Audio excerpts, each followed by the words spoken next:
არის კვების რაციონის მე-15 დღე ზღვაში, რაც იმას ნიშნავს, რომ გემის კვებასთან დაკავშირებით მე მეტ ვიდეოს აღარ ჩავწერ. ვფიქრობ, საკმარისია 15 დღის ინტერვალი იმისთვის, რომ ზოგადი წარმოდგენა მაინც გქონდეთ თუ როგორი საკვებია გემებზე.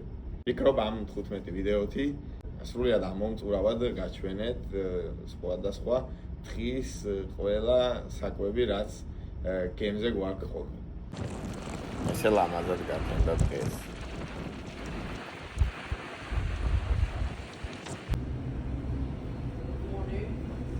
Good morning. One daily sauce, man.